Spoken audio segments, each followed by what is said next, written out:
U.S. markets closed today. As I mentioned, futures pointing higher this morning as major averages in the U.S. hit 2016 lows on Friday. The Dow Jones Industrial Average posting its worst two-week start to a year on record.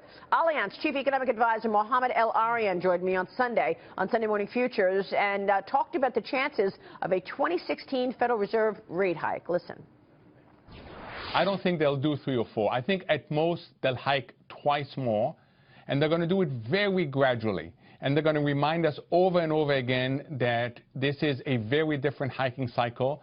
It's a very shallow hiking cycle. It will end much lower than history, and it will be very conditional. I don't think that by itself, interest rate policy will impact growth that much. Joining us right now is Jeb Bush Economic Advisor Martin Feldstein. Marty, good to see you. Thank you so much for joining us. Now, you wrote an op-ed in the Journal last week about the impact that the Fed rate hike has had on the markets. Do you expect them to continue raising rates several times in 2016? What does it look like? I think they will. Remember, monetary policy is very easy, and if they carry through with their promised 3 or 4 increases, it'll still be very easy. We will still have a negative real interest rate. And this is an economy with an unemployment rate of 5%, so we're at full employment. Yeah, but I just feel like if we were to see the Fed raise rates 4 more times, does that snap off any economic traction that we're getting? It's hard enough to get any traction for this growth story. I don't think so. I think the economy is in good shape. It was held back in the fourth quarter by an inventory correction, by weakness in exports, but I think we'll see in the first quarter we're back on the sort of 2.5% real growth. I think if the Fed was to say we're not going to raise interest rates because the stock market is down, that would be just drive more investors into buying stock, keeping this overvalued markets getting worse. Maria, if I may, Martin, good to see you again. Good to see you again, sir. You know, you just talked about 2% potential GDP growth in the United States. Just referenced earlier in the slide that went up, China's up 6.9, 7%. Can you imagine how the United States would feel and the people, the investors in the United States, if we had 7%? Yet the Chinese stock market's crashing. They're in disarray. They're basically, you know, putting people in jail as a result of that. Of course, they're a lot poorer. They are a lot poorer, but do you look at us now with respect, $19 trillion national debt. Every time we're raising those rates, isn't it becoming a damper on our ability to repay our own debt? We're going to have to deal with our own debt, but we can't keep interest rates artificially low, leading to overpriced commercial real estate, overpriced equities, all kinds of risk-taking that have happened in the last few years. I think it makes the economy fragile. How many more tools are left in the Fed's toolbox at this point? They have one tool called monetary policy.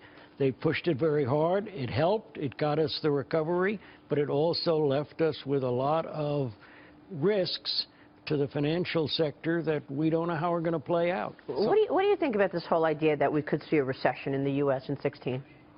I think anything can happen, but I think it's very, very unlikely. I think the chance of that happening are just terribly small. So, Martin, one of the things holding back the economy is the lack of money being sent out to smaller businesses. Can you make an argument that as rates go higher and in turn help the banks, would that possibly trickle down to smaller businesses and maybe be a stimulus for the economy even though rates are going higher? I think that's a tough argument to make. I think lower interest rates make it easier for borrowers. But we haven't seen that, right? Yeah, but they're not eager to borrow because some of those small businesses are not seeing the demand. So it's that rather than the lack of availability of funds. Well, with respect, once again, I know plenty of businesses that are dying to borrow money, and they just can't get their loans approved, not only on a timely basis, but with favorable rates. Yet for the larger businesses, the people who are multimillionaires and larger, you know, they walk in, they get a great deal, no cross-collateralization issues, no credit issues, and small businesses want the money. They want to grow, but they're nervous not only about the rules and regulations, Obamacare, interest rates, and the instability in the United States. But you're telling me why they're nervous, and I agree, they are nervous, and that holds back on their decisions to invest and to spend. Let me ask you, Marty, about how it relates really to the earnings story, because you've got corporate earnings now beginning really to come out in earnest. You had the banks last week. Isn't that going to be the next metric that investors want to look at in terms of making a decision whether or not to actually keep this meltdown going or actually find opportunities in the stock market? It's about earnings, right? It's about earnings, but it's also about where the prices are. And if they focus on the fact that the price-earnings ratio is 30% higher than the historic average, by some measures it's even higher than that. Even after we've lost $2 trillion in wealth. Absolutely right. After the $2 trillion. Right. It's Wow. based on what for S&P earnings? 120, 125? S&P earnings based on the last year of S&P earnings. For 2016, do you have about 120 for the... I don't have a specific number. All right, what's the most important thing you're going to be watching for 2016 in order to get confirmation on all of these things? I'm going to watch what the Fed is doing. I don't think we're going to see any real action coming out of the Congress and the administration.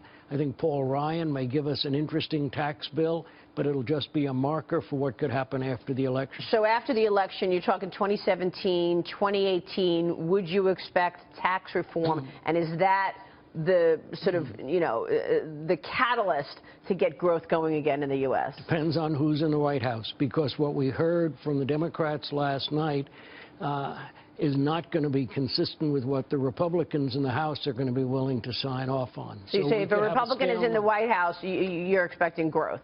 I'm expecting a very pro-growth set of tax reforms, and that'll be partly the way to deal with the fiscal deficits. I think they will be dealing with that at the same time. And you don't expect that from Hillary or Bernie Sanders? I do not. Marty, thank you. Good being with you. Good to see you. Marty Feldstein joining us right there. Marty. Still